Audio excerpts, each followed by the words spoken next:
بسم اللہ الرحمن الرحیم اللہم صلی علی سیدنا و مولانا محمد النبی الامی وعلی آلہ و اصحابہ اجمعین۔ یہ تکریم سیرت پروگرام ہے اور آج کی اس نشست میں حضور خاتم النبیین صلی اللہ علیہ وسلم کی سیرت طیبہ کے حوالے سے ایک انتہائی اہم موضوع پر گفتگو کی جا رہی ہے۔ اس موضوع کا عنوان ہے سیرت النبی صلی اللہ علیہ وسلم کے بنیادی مقاصد۔ پچھلی نشستوں میں سیرت طیبہ کے حوالے سے ہم نے جو گفتگو کی ہے وہ تمہیدی اور تعارفی نوعیت کی تھی۔ آج سے ہم سیرت النبی کے اصل مباحث پر گفتگو کی ابتدا کر رہے ہیں۔ اللہ تبارک و تعالیٰ نے حضور نبی کریم صلی اللہ علیہ وسلم کو زندگی کے جو مقاصد عطا فرمائے ان میں سے بنیادی اور اہم مقاصد کا تذکرہ آج ہم آپ کے سامنے کریں گے۔ دراصل انسانی زندگی کے 5 دائرے ہیں اور انسان شعوری اور لاشعوری طور پر زندگی کے ان 5 دائروں میں بیک وقت سفر کر رہا ہے۔ نمبر 1 انسان کی ذاتی زندگی یعنی پرسنل لائف۔ نمبر 2 انسان کی خانگی اور عائلی زندگی یعنی اس کی فیملی لائف۔ نمبر 3 انسان کی سماجی اور معاشرتی زندگی یعنی انسان کی سوشل لائف۔ نمبر 4 انسان کی قومی زندگی یعنی نیشنل لائف۔ اور نمبر 5 انسان کی بین الاقوامی زندگی یعنی انٹرنیشنل لائف۔ قرآن حکیم نے انسان کی زندگی کے ان 5 دائروں میں جتنے بھی وہ اعمال سر انجام دیتا ہے اپنی زندگی کے ان 5 دائروں میں ان کو ان کے مقاصد کے اعتبار سے 2 قسموں میں تقسیم فرمایا ہے۔ نمبر 1 اعمال صالحہ، نیک اور اچھے اعمال۔ یہ وہ اعمال ہیں جن کے مقاصد نیک اور اچھے ہیں۔ نمبر 2 اعمال سیئہ یعنی برے اعمال، غیر صالح اعمال۔ یہ وہ اعمال ہیں کہ جن کے مقاصد برے ہیں اور غیر صالح ہیں، نیک مقاصد نہیں ہیں۔ حضور اکرم صلی اللہ علیہ وسلم کو اللہ تبارک و تعالیٰ نے دنیا میں اس لیے مبعوث فرمایا تاکہ آپ صلی اللہ علیہ وسلم ساری انسانیت کے سامنے اعمال صالحہ کا بہترین نمونہ اور کامل ترین اسوہ حسنہ پیش فرمائیں، اور آپ صلی اللہ علیہ وسلم کو زندگی کے اعلیٰ ترین مقاصد عطا فرما کر اس دنیا میں بھیجا۔ اور یہ نیک اور صالح مقاصد انسانیت کی تعمیر و ترقی کے عظیم ترین مقاصد ہیں۔ قرآن حکیم نے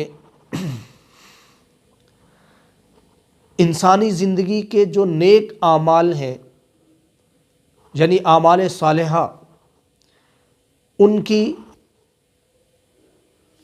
ان کے مقاصد کی جو ترتیب دنیا کو عطا فرمائی ہے، انسانیت کو عطا فرمائی ہے، وہ آپ کے سامنے ہم رکھیں گے کہ انسانی اعمال صالحہ کے 5 طرح کے مقاصد ہیں، اعمال صالحہ کے مقاصد کے 5 درجے ہیں، 5 اقسام ہیں۔ نمبر 1، بنیادی اور کلی مقاصد۔ نمبر 2، مقاصد ضروریہ، یعنی وہ مقاصد جن کے بغیر بنیادی اور کلی مقاصد کا حاصل ہونا ناممکن ہے۔ نمبر 3، مقاصد حاجیہ، یعنی ایسے مقاصد جن کے بغیر بنیادی اور کلی مقاصد کا حاصل ہونا ناممکن تو نہیں ہے لیکن بے حد مشکل ہے۔ نمبر 4، مقاصد تحسینیہ، یعنی ایسے مقاصد، اعمال صالحہ کے ایسے مقاصد جن سے اعمال صالحہ کے بنیادی اور کلی مقاصد کا حصول آسان ہو جاتا ہے۔ اور نمبر 5، مقاصد مرسلہ، یعنی زندگی کے وہ چھوٹے چھوٹے نیک مقاصد جو انسانوں کی اپنی ثوابدید پر اللہ تبارک تعالیٰ نے چھوڑے ہیں۔ تو یہ 5 درجے ہیں اعمال صالحہ کے صالح اور نیک مقاصد کے۔ حضور اکرم صلی اللہ علیہ وسلم کی زندگی کے جو سب سے پہلے مقاصد ہیں، یعنی بنیادی اور کلی مقاصد، ہم آپ کے سامنے ان کو پیش کریں گے، اور باقی جو مقاصد ہیں وہ ان کے ذیل میں ہم پیش کریں گے، ان کی نشاندہی کرتے رہیں گے۔ حضور اکرم صلی اللہ علیہ وسلم کو اللہ تبارک و تعالیٰ نے 10 بنیادی اور کلی مقاصد عطا فرما کر اس دنیا میں مبعوث فرمایا، یعنی انسانی زندگی کو اللہ تعالیٰ نے 10 بنیادی اور کلی مقاصد عطا فرمائے ہیں نبی کریم صلی اللہ علیہ وسلم کے ذریعے، اور یہ انسانیت کی تعمیر اور ترقی کے عظیم ترین رہنما اصول اور مقاصد ہیں۔ ان میں سب سے پہلا جو مقصد ہے، نبی کریم صلی اللہ علیہ وسلم کی سیرت طیبہ اور آپ کی لائی ہوئی شریعت مطہرہ کا سب سے پہلا مقصد وہ صالح اور بہترین افراد کی تعمیر و تشکیل ہے۔ صالح اور بہترین افراد کی تعمیر و تشکیل یہ انسان کی ذاتی زندگی کے متعلق نبی کریم صلی اللہ علیہ وسلم کی سیرت طیبہ اور آپ کی لائی ہوئی شریعت مطہرہ کا بنیادی مقصد ہے۔ نمبر 2، صالح اور بہترین خاندان کی تعمیر و تشکیل۔ یہ انسان کی عائلی، خانگی اور فیملی لائف کے متعلق نبی کریم صلی اللہ علیہ وسلم کی سیرت طیبہ اور آپ کی لائی ہوئی شریعت مطہرہ کا دوسرا بنیادی اور کلی مقصد ہے۔ نمبر 3، صالح اور بہترین سماج اور معاشرے کی تعمیر و تشکیل۔ یہ تیسرا مقصد انسان کی معاشرتی، سماجی اور سوشل لائف کی تعمیر و تشکیل کے لیے سیرت نبی صلی اللہ علیہ وسلم اور شریعت مطہرہ کا بنیادی اور کلی مقصد ہے۔ نمبر 4، صالح اور بہترین قوم اور امت کی تعمیر و تشکیل۔ یہ انسانوں کی قومی زندگی، نیشنل لائف کے متعلق آپ صلی اللہ علیہ وسلم کی سیرت طیبہ اور آپ کی لائی ہوئی شریعت مطہرہ کا بنیادی اور کلی مقصد ہے۔ اور اس کے بعد نمبر 5، صحیح دین کا تحفظ کرنا۔ نمبر 6، انسانی زندگی کا تحفظ کرنا۔ نمبر 7، انسانی عقل کا تحفظ کرنا، نمبر 8 انسانی مال اور دولت کا تحفظ کرنا، نمبر 9 انسانی عزت آبرو اور نسل کا تحفظ کرنا۔ یہ پانچوں مقاصد انسان کی بین الاقوامی زندگی کے متعلق سیرت طیبہ اور شریعت مطہرہ کے بنیادی اور کلی مقاصد ہیں۔ یہ 9 مقاصد نبی کریم صلی اللہ علیہ وسلم کی سیرت طیبہ کے بنیادی اور کلی مقاصد ہیں، اور یہی انسانیت کی تعمیر و ترقی کے عظیم ترین رہنما مقاصد اور اصول ہیں۔ اور تکریم فاؤنڈیشن انہی کی طرف دعوت تکریم فاؤنڈیشن کا مقصد انہی کی طرف دعوت دینا ہے۔ اور یہ جو 9 مقاصد ہیں، ان کو پورا کر کے جو آخری مقصد ہے اللہ تعالیٰ کی رضا کا حصول، 10واں مقصد جو مقصد المقاصد ہے، وہ حاصل ہوتا ہے۔ یعنی اللہ تعالیٰ کی رضا کا حصول ان پچھلے 9 مقاصد کی تکمیل میں مضمر ہے، پوشیدہ ہے۔ آپ صلی اللہ علیہ وسلم نے اور آپ کی جماعت صحابہ کرام نے جب ان مقاصد کو پورا فرمایا اور اس رستے پہ چلے، تو اللہ تعالیٰ نے فرمایا کہ رضی اللہ عنہم ورضوا عنہ، اپنی رضا کا اعلان فرمایا۔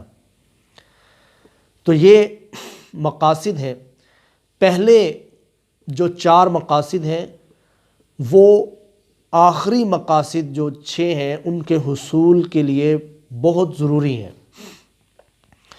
یعنی صحیح دین کا تحفظ، انسانی جان کا تحفظ، انسانی عقل کا تحفظ، انسانی دولت کا تحفظ، انسانی عزت آبرو اور نسل کا تحفظ، اور ان کے ذریعے اللہ تعالیٰ کی رضا کا حصول، یہ اس وقت تک ممکن نہیں ہے جب تک دنیا میں کوئی ایسی قوم، ایسی امت نہ ہو صالح اور بہترین جو ان چیزوں کا تحفظ کر سکے۔ اور صالح اور بہترین امت اور قوم کی تعمیر و تشکیل کے لیے ضروری ہے کہ صالح اور بہترین معاشروں کی تعمیر و تشکیل کی جائے، کیونکہ کوئی کسی معاشرے کے بغیر کوئی قوم تشکیل نہیں دی جا سکتی۔ جس قسم کی خصوصیات کسی معاشرے میں ہوتی ہیں اسی قسم کی خصوصیات قوم میں پائی جاتی ہیں۔ لیکن صالح اور بہترین معاشرے اور سماج کا قیام صالح اور بہترین خاندانوں کی تعمیر و تشکیل کے بغیر ممکن نہیں ہے، کیونکہ خاندانی ادارہ جو ہے یہ کسی بھی سماج کا، کسی بھی معاشرے کا بنیادی ادارہ ہے کہ اسی سے باقی اداروں کو اور پورے سماج کو افرادی قوت ملتی ہے۔ تو جس قسم کا یہ ادارہ ہوگا اسی قسم کے افراد باقی اداروں میں اور باقی معاشرے میں ہوں گے۔ اس لیے یہ بھی ضروری ہے کہ صالح اور بہترین خاندانوں کی تعمیر و تشکیل ہو، اور یہ بھی آپ صلی اللہ علیہ وسلم کی سیرت طیبہ اور شریعت مطہرہ کا بنیادی مقصد ہے۔ اور خاندان افراد سے مل کر بنتے ہیں، اس لیے افراد اور فرد کی سطح پر صالح اور بہترین افراد کی تعمیر و تشکیل، یہ بھی نبی کریم صلی اللہ علیہ وسلم کا اولین بنیادی مقصد ہے۔ اور ان سب کے متعلق احکامات قرآن و سنت میں اور آپ صلی اللہ علیہ وسلم کی سیرت طیبہ میں موجود ہیں۔ ہماری دعوت یہی ہے کہ نبی کریم صلی اللہ علیہ وسلم کی زندگی کے ان بنیادی مقاصد کو اپنی زندگی کا مقصد بنا کر انسانیت کی تعمیر اور تشکیل کی جائے۔